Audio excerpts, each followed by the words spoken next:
My name is Sandy Adomaitis, the social media director for the Page International Screenwriting Awards, and your host for the Writers Hangout, a podcast that celebrates the many stages of writing, from inspiration to the first draft, revising, getting a project made, and everything in between. We'll talk to the best and the brightest in the entertainment industry and create a space where you can hang out, learn from the pros, and have fun.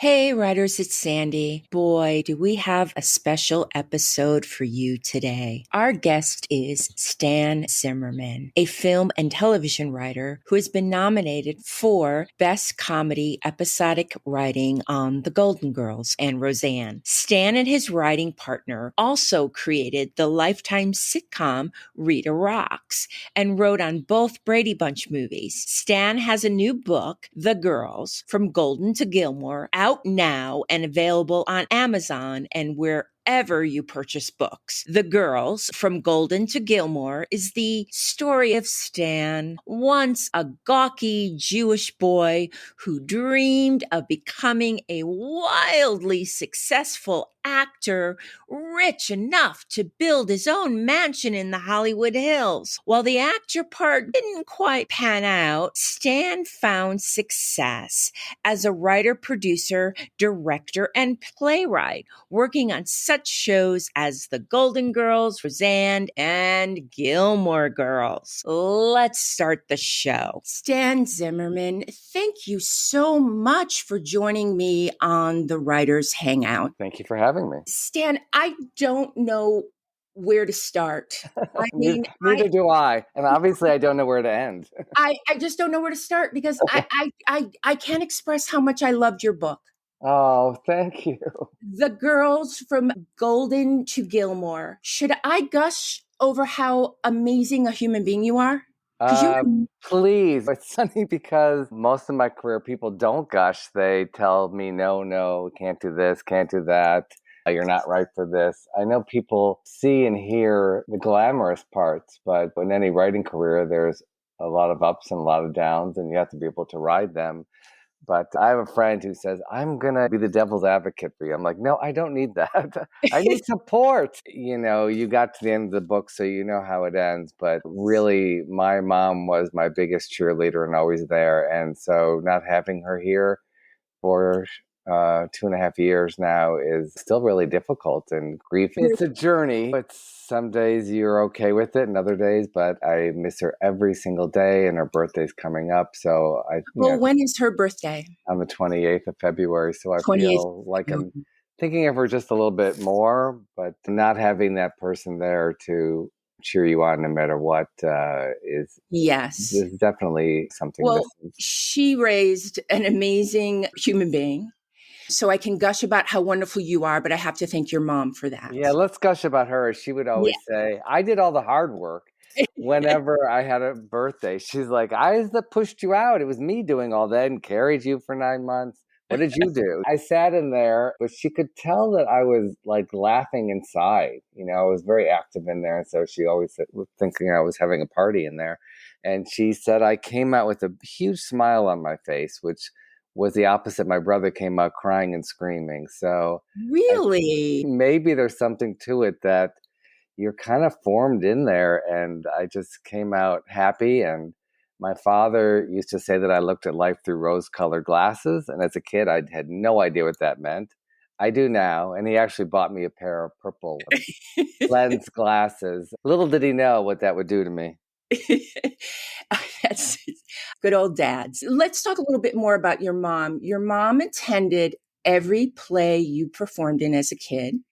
She only missed one not of when I was a kid, but in college when I was on Broadway. And that was one of the regrets that we did have. And we talked about that a lot. We questioned whether she should come in from Detroit to see it. And she was spending all of her money getting me through NYU, which was no easy task. Mom gave you some really good advice. She said, Stanley, just get your foot in the door. Well, that was actually my grandmother that said Oh, that. your grandmother, my bad. I'm so sorry. Yeah, she would say that even after Golden Girls, she would say, just get your foot in the door. And we called her Mama. And I would say, Mama, I think my foot is in the door. I need to like get the rest of my body in there, but I am working at it. Explain to the writers out there what Mama meant by that. Just get your foot in the door. I think she meant, or I took it to mean, get in the room, let them see you and know you. And then once they would know you, they'd love you and have to keep you around. Get started, get like one job. And I really took that to heart though, because we never rested on our laurels. Every job we got, we would keep working really hard on weekends to keep writing more, pitching more, working in different genres to expand our people that knew us, challenge us more. So it wasn't just, oh, you're on staff now. Okay, well, what, we want to do pilots, or what if we wanted to write movies? And that was her idea, that once you were in the door, that kind of everything, all was good. Little did she know that you're thrown out a window or kicked out the door, and then you got to get back in another door, another room. And in what you do, especially when you're being staffed, you have to go in almost every day performing. It's intense. Your personality has to be on point. Your jokes have to be on point. Your writing has to be on point. And your you have to, behavior. You yeah, have to learn which battles to pick and then let the others just go, and don't take anything too personally. If a joke goes away, it's okay. You know, the best jokes stay sometimes. And if they don't, they don't. It's just a TV show. When you're hired on staff, you're hired for your mind and your sensibility and your heart is what I bring to it. right. But all you can do is just say, well, this is what I would do, or this is what I would say. And it's up to the showrunner to go, oh, that's really great. And some showrunners will get you and others will not. And some will be intimidated by you. I mean, we were on many staffs. We looked like we were 15 years old. And I don't think a lot of the older straight white showrunners really understood that. They didn't understand two gay guys writing together, because it was really all male dominated, straight male dominated writers room. There were Right. even not even a lot of women. If there were any women on staff, we would always, of course, be their best friend and spend every lunch hour with them, and got very close to a number of them. Going back to my gushing over you, one of the things that I want to gush over you about is you're such an ally to women. I mean, this is the book. It's you.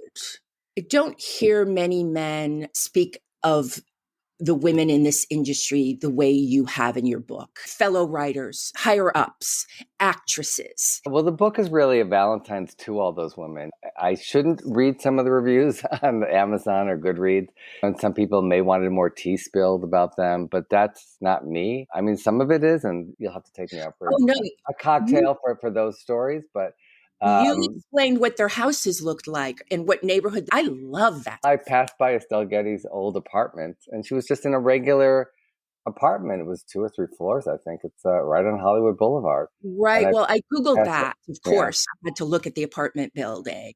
And of course, I recognize it. And Yeah. when you see Hollywood Boulevard, you go, what? Wait, what? Nobody lives on Hollywood Boulevard, but there's actually that beautiful section right there. Yeah, west of La Brea. I worked in the house of Matt Weiner for a while, and he was off Courtney in the most beautiful property I've ever seen. I think I liked the house more than the job. that's what I was trying to say. Okay, that's a nice way of saying it.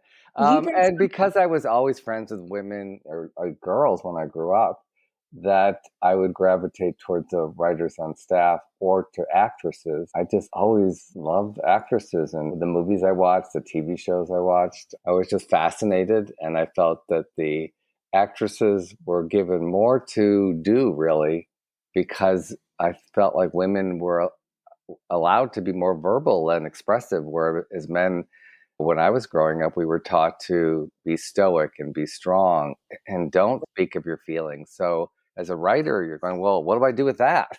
I want to write with people that can talk, get messy with like arguments or laughs or be sarcastic or silly. And just the most interesting pieces were always women. I was drawn to Samantha Stevens on Bewitched and even Mary Tyler Moore and Dick Van Dyke or Rose Marie. First of all, I have to go back to that because you were going to write a movie, the Bewitched movie, or you're pitching it, Yes. and you wanted to switch out the Darrens Yes. without saying anything. And I thought that was funny. And then you chose Dermot Mulrooney And Dylan McDermott.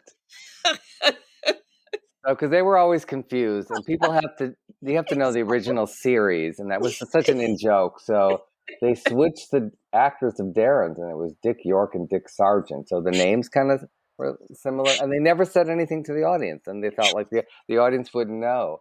And I got to tell Dylan McDermott because 2 weeks ago I was the bartender on Andy Cohen's Bravo show, Watch What Happens Live. And Stop. yes, I was. All right. Well, the interview about you is over. Please tell me everything about Watch What Happens Live. That's a whole 3-hour discussion. Okay. All right. We'll go back to you. Will you come back on and talk about reality? I was the star of a reality show for Andy Cohen. Yes, I tried to watch it, and it's hard to find. It's really hard to find. Explain to the writers what that series was. It was produced by Sean Hayes, and it was to find the next great sitcom. And so it was a contest that he started, and it was sponsored by NBC and Bravo. And while I was writing on staff for Gilmore Girls, I got a call from Scott Henderson, Sean's agent, and I thought he was going to pitch an actor for Gilmore Girls. And he said, "No, I'm pitching you. I want to pitch you to come in and be the host / showrunner of this reality contest show." So I asked my partner, and he said that we'd go in, and we met. I don't think the first time with Andy Cohen. I think he was in the second meeting. So we got the job, and then you'll read in the book, my writing partner did not want to do it. Mm-hmm. I don't know all the reasons, but it almost broke us up as writing partners. And I was really hurt. I knew he loved reality, and I thought this was a fun gig and a way to push us up the stratosphere of showrunners and have a little more, that when you walk in a room, people would take more notice. Unfortunately, that's just the quote reality of the business, Yes. And for the writers out there, showrunners, that's the pinnacle. Yes. That's where the power lies. So we would still be, even after all we've done and Writers Guild nominations and great shows, they would still say, well, we'd have to partner you up with the showrunner. I'm like, but we know what we're doing. Why? And so I just wanted to be up in that category, and I felt being on a TV show would do it. He was always, even early on, he always thought that the writing should speak for itself. And I was much more, I was studying the business and getting variety sent to my house when I was in my early teens. Oh. So for me, I knew it was not just the words, but it was business. He was happily in a relationship, and I was out in Hollywood going to parties and making a lot of contacts that we have known through the years. And I enjoy the business part of it and figuring out, okay, we have this piece of material, who would be right for it, actor-wise, director-wise, producer-wise. But that's part of the business. And when I teach acting and audition classes, although I put that kind of on the back burner now, but I would tell the actors it's called show business. So there's the show part where you have to be very open and emotional. And this is for writers too, and expressive and sensitive. And then the business part, you have to just have a hard hat on. And it's switching the hats all the time, multiple times during the day when you can't take it personally. And it is a business. And sometimes on staffs, there's just the politics of any job, not just in show business. And there are going to be people that love you, and there are going to be people that don't get you or don't like you, or for whatever reason. And you can't, get in too much in the weeds of it. You've got to be above that. And I learned that a lot from women. I saw that with Tisha Campbell-Martin on our TV show, Rita Rocks. She just had a way of just coming in with love. She wouldn't get caught up in the gossip and all that. And I think that's why she keeps working. This woman's been on so many hit shows, and people just love her.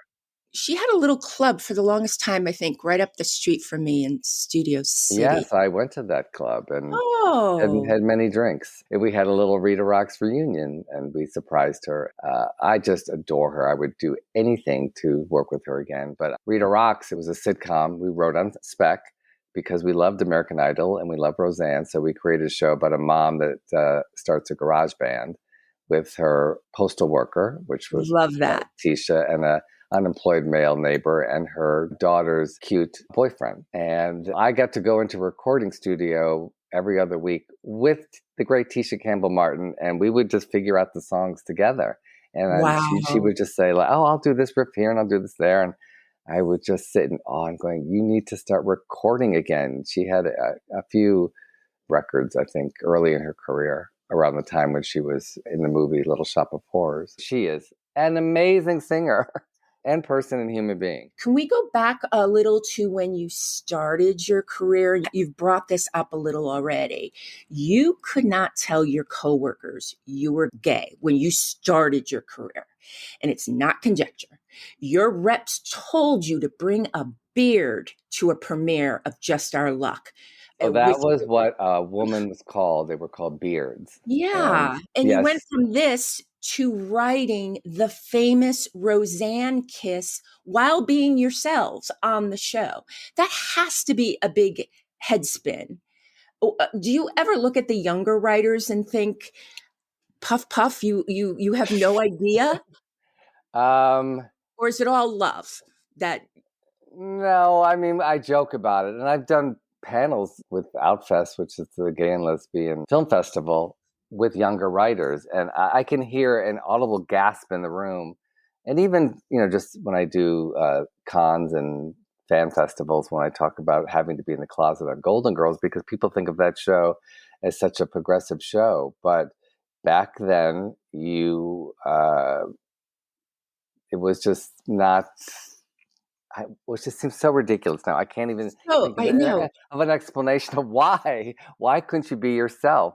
And I remember when I wrote the book, one of the earlier drafts, I had a friend read it, and her first comment was, I can't believe that you could be such a good writer when you were not able to show your real self in those situations. And I was like, oh, you're kind of right. But then it made me think, Jim and I were so used to, since young people, told that being gay was bad. So we were always hiding. We were always the outsiders. We were always watching from another room. So to hide it, we were proficient at it by the time we got to Hollywood. Mm, We had it down. We could do it. We knew the lines to say and to make people laugh. And maybe our sense of humor came out of that way to how many times could my grandmother say, are you dating any girls? So you have to have the lines to come back with. right. But I feel really not puff puff. Well, it matters what we're puffing. Um, Lucky to have lived in a time period to understand the past and have straddled and moved and been part of the change. When we did LA Weekly article, our agents were saying, "Well, you can't have your picture in it." It was an article about gay creative people in Hollywood, and we just thought of it. It was freeing. It was time. Our friends knew. By that point, our families knew. It was just time that the business knew. And Oh, that is very upsetting to hear that you were told that. I'm so sorry. Oh, but goodness. in order to be where we are today, you Yes. have to be. Unfortunately, that's just the way of the world. When you Yeah. think of even people getting to vote, and then you think, oh, we're past all that, and then things that people are saying about trans youth or non-binary people. And I just posted about that today. This horrible state senator in Oklahoma calling LGBT people just like trash and just like Yeah. they're not even human beings. So no wonder that young people feel a license to beat somebody up for being that way. You're trash. You're nothing. You're Right. othered. You're not even a Right. human. You're not human. Think You're of not that. human. Someone is saying that I am not human. It's just shocking, and that is okay. And people applauded this person. Uh, Yeah, let's sit so with that for a second. I know. Let's sit with that. It's so The painful. fight is not over. I hope it's gonna get better, and it will. Some places it is better, and then others it's not. But as exhausted as we are, we none of us can stop the fight, and Yes, I uh, agree. and also we need allies. We need allies in the And you need LGBT, allies. and that is the only way it's going to change. So don't take it for granted. If you're not in that community, you probably have never even thought of having your rights taken away from you. Well, I grew up not having some of those rights, like being able to marry the person I love. So, what I always do in my own life and in my writing, I feel, is putting myself in someone else's shoes. And that you can never know exactly, like I would never know exactly what it's like to be a Black person. I have that difference of walking around in my skin, and it's different. But Yes. it doesn't mean I can't feel or be sensitive or be aware or just. I wanted to ask one more question, kind Mhm, of back in those days for you. mhm. Freedom. When you were in college was money. That's what freedom meant to you, is money. What does freedom mean to you now? Peace of mind. Like that. Freedom is feeling comfortable in your own skin and finding ways to bring out your gifts into the world. So, recently I've been marrying art and advocacy together because I've just seen all these, and maybe it's being a Libran and really feeling the injustice of the world when I see it. So instead of just getting really depressed, I've found ways to use my craft in moving the needle, provoking discussion, and it makes me feel so alive and so I'm part of, again, the movement forward in the world and not just wallowing or complaining and, Right. woe is me, woe is the world, which I know it isn't easy to fall into. But that's the beauty of writing, that we can turn on the computer and we can create. Right. And that's Right. a beautiful thing. And, I watched your brunch with Camp TV. How is Camp TV doing? well, there's supposedly some big talk of it moving to a bigger platform. I had a great time. We made, I think, 6 brunch date episodes, and Yeah. it was really fun to do. Love the idea. I love the concept. I would watch it every week. Well, hopefully you will be. I think it needs to be out there, and especially as it seems like talk shows have kind of turned over as we've, lost our Ellens and Oprahs and people like that. Right. Now, I'm a fan of the Sunset Gower lot where Hmm. Golden Girls was shot. And situation comedy was shot there. I like that lot because this was maybe 10, 15 years ago. I was working on a show called American Dreams, Jonathan Prince. I'm working on a For the project with him right now. We met on the Gene Wilder show, and we just really hit it off. And we're working on a feature based on my play, which is my suicide awareness play, Right Before I Go. Stan, that play is amazing. Do you mind just the elevator pitch of it? Well, that's terrible to say, an Terrible elevator. to say about Yeah. that subject, but here we Oh go. my God. So a very, very, very close friend of mine died by suicide, I think now 12 years ago. And again, I didn't know what to do about it as a comedy writer, that subject. And there was so much shame and nobody wanted to talk about it. And then I came up with the idea of, I started collecting real suicide notes because I couldn't get his note, even though I knew I was mentioned in it and I heard pieces of it, but I couldn't get it physically. So I was hoping that if I read other notes, it would help me solve the puzzle of why he did it, which I know seems crazy now.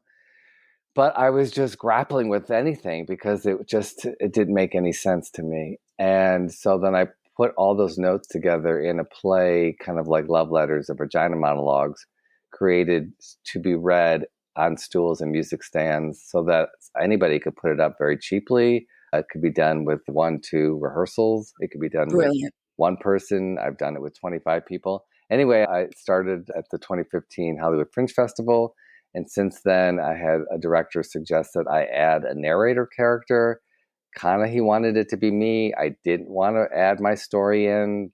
but I was kind of forced to through Mm. each reading that we had. People just said, just say it's you. And then we were doing the first production of it in Florida about 8 years ago. And I said, just hire somebody old and funny. And they did. And he got a paying gig the day before. And the director said, Stan, you're in. And I've been doing it Show all over must go on. it did go on with me, and my glasses filled with tears, but I somehow managed to get through it. And I've been doing it all over the country.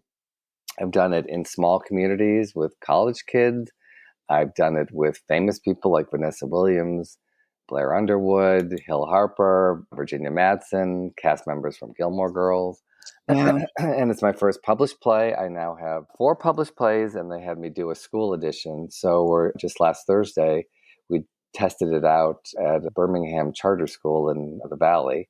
A group called NAMI, which is a mental health organization, sponsored it. And it went extremely well. And we're hoping to take it to different high schools all over Southern California and hopefully all of the United States if it goes well. That's wonderful. I'm sure it will.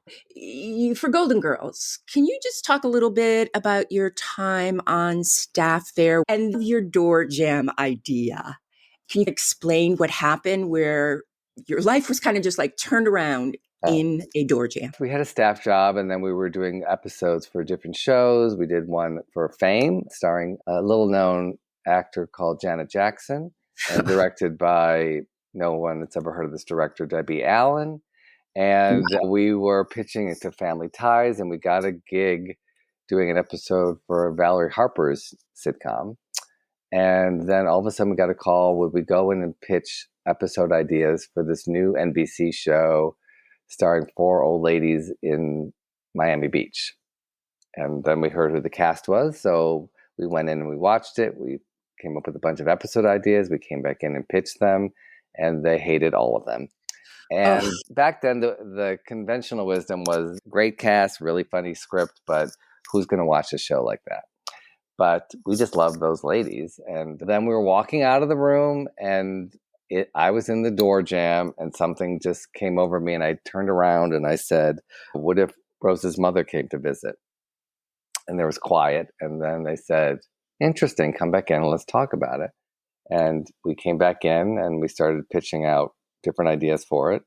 And then we walked back to the Sunset Gower parking lot, and we were like, I think we got the job.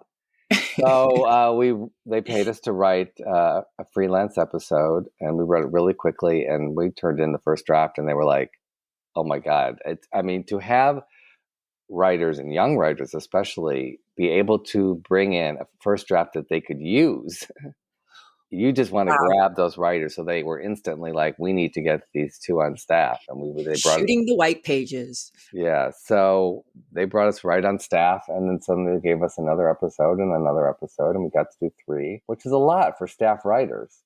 Usually you're lucky if you get 1, but yes. I think they knew there was gold there. So they minded. Some of the people there appreciated us. The producers, Whit Thomas, did not. Right. Interesting human beings, including Susan Harris. I have heard very different stories. Susan is a genius. Yes. But very neurotic. And I hate to say that word because I don't know her. Or she was brilliant and a shut-in. Well, the first year of Golden Girls, we were told she had Epstein-Barr, which was like an autoimmune disease that you were tired all the time. So she never, ever, ever, ever came into the office. She would write a couple of scripts, and those weeks we were thrilled because you couldn't change a word of it. So it was kind of an easy week. Did they need the changes, Stan? You always need changes because actors would read things a certain way, or you'd hear them on them and go, well, maybe that doesn't work. And really the most that was changed with her scripts were just trimming them, because as the show went on, the laugh spread got bigger and bigger. And the laugh spread is what the audience, and people think it's all canned laughter. No, we had a live studio audience. But as the show went on the air, remember we filmed a bunch of episodes before it was even on. So people didn't know what to expect. Once it got on the air, they knew that when Betty White said something dumb, B. Arthur was going to make a comment. So the camera would cut to B. Arthur and they would be like a minute of laughter, So that laugh spread kept growing and growing and we kept having to shorten the show. I mean, it's a horrible problem to have. But the audience expected something funny and they got something really funny. Yes. And that was really so cool to watch that evolution. That show just took over the world. I mean, just like exploded. And to be there, to go from, is this anybody going to watch this, to going out in West Hollywood on a Saturday night and hearing quiet on the street and the bars, because the bars were playing Golden Girls. Wonderful to be a part of that. I appreciated every single moment. I did not take it for granted. I knew I was lucky to be there and lucky to have a job and lucky to everything, even though I don't think we were appreciated or respected on the show by most of the people. I mean, there were great people. Winnie Hervey was fantastic, and Finero and Nathan were really, really great, and we became friends with them, and they produced our first pilot, and we've worked with them a number of times, and we still just can instantly laugh together. But yes, and I should have mentioned that Susan Harris created the Golden Girls. Yes. In The Girls, your amazing book, you explain a lot of writing terms. Mm-hmm. Can I throw some at you and you explain what they mean to the writers out there? Okay. A storyline. It's just the main story. So most sitcoms have an A story and a B story. And story. Yes, a B story is something minor that happens to another character. So normally, like if it was a Dorothy story, she'd have the A story and you'd give some B story to another one of the actors. It can be more than one. Great. When you look at an episode like The Flu, they all got the flu. That was really hard structurally because they all had the A story. So we really grappled with, like, how do you tell that story? And so when you have something like that, it's not as clean structurally. So everybody had an opinion. And so that one got rewritten a little bit more. And so I know people love that episode, especially after COVID. They could relate to it. But for me, it also just brings back the first two episodes we wrote just flew through, and they loved so much of our writing from our rough draft is in the show. So many lines that people quote. I was just in a Facebook room for Golden Girl fans, and someone started a post saying, "What are your favorite Golden Girl lines?" And a lot of them were our lines, and a lot of them were from the rough draft of our scripts. Stan, that just, I could live off that high for. But it's funny when I write on there, "Oh, that's my line," and some people go, "No, it's not. Who are you?" And then other people go, "No, that's really him," and they can't believe that I'm sitting there like I have nothing better to do. Yes, more terms. Buttons. Buttons are the ends of the scene. Why so it's called a button, I don't know. A button. Usually especially on a multicam, you come into a room or out of a room with a joke. So the ends of the scene are called buttons. So coming up with the joke at the end. So they would send us off to come up with a button. So we'd have to come back in and pitch in front of a room of really talented writers like 5 or 6 buttons. So we had to sell it. I had to go in there and act like I was Dorothy, or had a southern accent like Blanche. And that was half of it, was selling the joke. And we had to do that on Roseanne. Sometimes Roseanne would make the writers come down to set and pitch them in front of her. And we would always be like, "We're not going." We would send a friend of hers down to go and do it. And we thought that would be better and safer. You sent Mikey. Tape night. It's the night that you tape the show. Very simple. On Golden Girls and many shows back in those days, they would do 2 live studio audience shows. So you would do one in like late afternoon, and then we'd have a lunch break. And then we would all gather and see if there's any change that we wanted to make between the 2 shows. And the ladies would go in the lunchroom wearing their robes over their costumes or whatever their clothes. And I'd be like, "Oh my God, I can't sit and have dinner with Betty White." What would I say? And sometimes Estelle would sit with us, but more than not, we would just be with the writers or nervously eating. What does it mean on the floor? On the floor is the floor of the studio. And so back in Golden Girl days, the writers were not on the floor. We were in a trailer back. That blew my mind. What are you filming on location? Why were you out in a trailer? I guess they thought we'd be too noisy on set and that there was not room because the cameras were always moving. And then on Roseanne, we were not allowed on set. There were maybe two people on the floor of the set, and the writers were all up in a room with the one network person who was not allowed to speak. And the studio, Carsey Werner, were not even allowed on that studio. Yeah. And then it became all the writers were in the corner on the floor in our little director chairs, huddled. And when a line didn't work, the director, somebody would come over and say, we need a better joke. And or a network would come from the green room while drinking wine and good food and say, you can't say this, or this didn't work, or whatever crazy note they have. And then we'd have to change it on the fly right then and there. When you think about it, how fun. You got an audience watching you, the actors, the lights, the excitement. Unfortunately, you have to think of a great joke during all of that. Yes, I didn't like that. I didn't like the idea of like having to come up with jokes because I feel I was like, oh, I'm not that funny. And that Jim and I are more, we crafted jokes. And especially on Roseanne, when there were 21 writers and 15 of them were stand-up comics, they're just brilliant. They open their mouth and brilliance falls out. And right. We're just not those kind of writers. So, you know, you could get really self-conscious and think, oh, you're not very talented.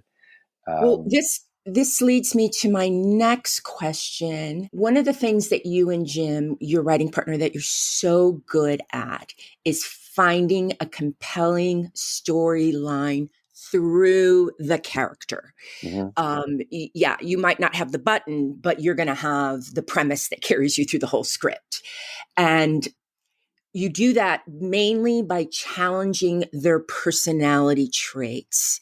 Could you help the newer writers out there understand what I just said? Do you have somebody following you around explaining what you said? That would be nice. Oh, I would love that. So we kind of learned that, and Golden Girls was really like comedy writing 101 class for us, where we learned how to write a button. But Rue McClanahan, who played Blanche, approached me and Jim early on, and we were like petrified. Oh my God, one of the actors is talking to us. And she said, really challenge my character. Don't be afraid. I want to dig in. She was like a real actor. So she didn't really need like a fluffy story. And we took that to heart and we went back to her office and we said, okay, what could we give Blanche that, you know, what was she known for? Well, she was known for, she was very easy and promiscuous and loved to have sex. So what could we throw at her where the answer would be sex, but she couldn't do it? Just something in her stopped her. And it was, what if she went back to college and was sexually harassed by her professor? And her professor said, I'll give you an A if you sleep with me. Well, Brilliant. normally she'd be like, okay, but she just couldn't do that. She had a line in the sand, and that really challenged that character and showed so much about that character. And Yes. so we took that to every single job we had, and that's how we came up with the Roseanne kiss. At the time, the Roseanne Connor character was very liberal. Right now, I don't know what the hell she's going through. I was watching her podcast. It's like watching Wendy Williams. Oh, I look at a picture of Wendy and I am sad. Well, they came out and said, yes, she has dementia, but there's some mental health issues there as well. And Roseanne has been, you know, wrote books about having multiple personalities and has talked about the mental health issues. But right now, her screaming and the way she's approaching the world is not helping, I don't think. And it's such a shame because she was such an advocate for us in our writing. And I think for showing the struggles of middle-class America like nobody had since the days of Norman Lear. And Exactly. so I will always respect her for that. But Yes. where she is now, it's like people slowing down to see a car crash. Yes. There's this fascination with seeing these people. And she's just, to me, feeling really self-destructive and really just negative. It's just negative and just not helping the world. When people just scream about the other side, like they're somehow evil, I don't get it. Anyway, Right. I could go on and on. Yes. We don't and I will later on. Yes. Stan, I could talk to you for hours. But I have a new segment. It's brand new. Are you ready, Stan, for this brand new Let's do it. segment on the Writers Hangout? It is called Stan, How Have We Not Met?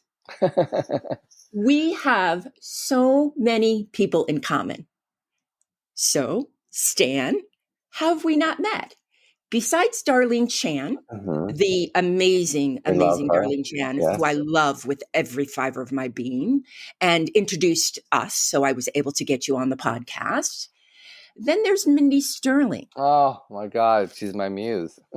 Mindy taught me at the Groundlings, Oh, has been a huge influence on me. yeah. Her kindness, generosity, and wisdom about character work has meant the world to me.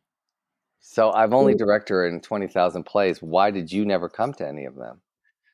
Oh, I was So it's I your fault why we never I met. was there. I So was this there. so the We segment really just ended with you taking responsibility. it's like rah, rah, Yeah. rah. Exactly. Betty White. Yeah. We've both worked for Betty White in very different jobs. Eve Plum. Yes. You've hung out with her and you wrote two amazing Brady Bunch movies. Which she would not be in, but that's another She's story. not in, but that's the Her connection. choice, yes. Yes. Eve and I are friends and part of the founding members of Dead Mother's Day Brunch, which sounds horrible, but Horrible. we get together and we honor our moms on Mother's Oh, Day I love that. because it's a tough time of year. You see so Yes. many ads and flowers. So we get together and we talk about our moms and we honor our Oh, moms. I love that. Cynthia Seghetti was a founding member. Do you know Cynthia? No, but I may have to crash this meal Oh, you are this year. open invitation. Okay. Paul Haas, your agent. Oh, he was one of our early agents. Yeah. Oh, is he your early agent? Yeah. Okay. I Paul Haas, still get holiday cards from him. I don't personally know Paul, but he did arm block me so he could sit next to Carlton Cuse at a wedding. Okay. So, That sounds like him. yeah, Man, he worked so hard to get us on Roseanne. He was just like a dog with a bone, and he was just, and I love that. It was just like, he these are the is. guys, you have to have them on there. And yeah. He is a hardworking agent. Now, your first solo apartment was on West 15th Street in Chelsea. Oh no, didn't live near there, did you? No, but my friend lived on 239 West 15th Street Well, I shouldn't say the apartment number. No, I was there all the time, all the time. yeah, I'm sure he passed. I was 236, no, Amazing. yeah, right there. Okay, here's another one. Mm-hmm. You performed at Hampton Beach Playhouse Mm-hmm. in New You did not Hampshire go there, did you? for a summer. My friend Tom McGurk's family owns McGurk's In on the Strip Hampton? in the Hampton. Yes. No, that's crazy. How do we not know each other? Oh my God. Okay. Before the help, Octavia Spencer, Yeah. you tried to cast her. Yep. And I saw her in a play with Beth Grant about abuse in a trailer park on a theater in Melrose, I think. I'm not sure, but you must have been in the audience. Tell me you saw that play. I did not see that. I love them both. I think that must have been before I knew her. I met her through friends, and I read her for Rita Rocks. So we brought to the network. So when you and we're making a pilot, you bring multiple choices to the network. And for this part, we brought Tisha Campbell Martin, Jasmine Guy, and Octavia Spencer. Yes. How crazy is that? How crazy. They turned Cyndi Lauper down. Yes, and Megan Mullally and Kristin Johnson. So thank you, Lifetime. We ended up luckily with Nicole Sullivan, who is just brilliant on so many levels. Nobody does comedy like she does. She knows multicam technique so well that when you go into the editing room, she taught me that, and I tell all my acting students, like how you are consistent in where you hold your coffee cup when you stand or sit, enabling the editor and the showrunner to have multiple takes to choose from. If you change it up all the time, you can only pick one take. And I would just watch her genius in that, and just the way she had the way of turning a phrase. Stan, I have taken up so much of your time. You are so gracious. Please tell everyone where they can get The Girls from Golden to Gilmore. Amazon is probably the easiest way. You can just Google the title. I think Goodreads has it. It's available paperback and Kindle. I'm hoping if enough people buy it, they'll have me do an audiobook. So that would be super cool. I Loved it. I read it from cover to cover. Oh, I'm going to put a link in the show notes. Writers, go get this book. It is a memoir. It is a masterclass. It is humanity, all wrapped up in beautiful writing. oh, thank you so much. And nice to meet you. And then now we have to meet in person. Yes, absolutely. Thank you. And that's a wrap for the Writers Hangout. Thanks so much for listening. If you enjoyed the show, please take a moment to leave us a review on Apple Podcasts. Your positive feedback will help us keep the show going so we can continue bringing you more future episodes. Remember, keep writing. The world needs your stories. The Writers Hangout is sponsored by the Page International Screenwriting Awards with executive producer Kristin Overn, producers Sandy Adomaitis, and myself, Terry Sampson.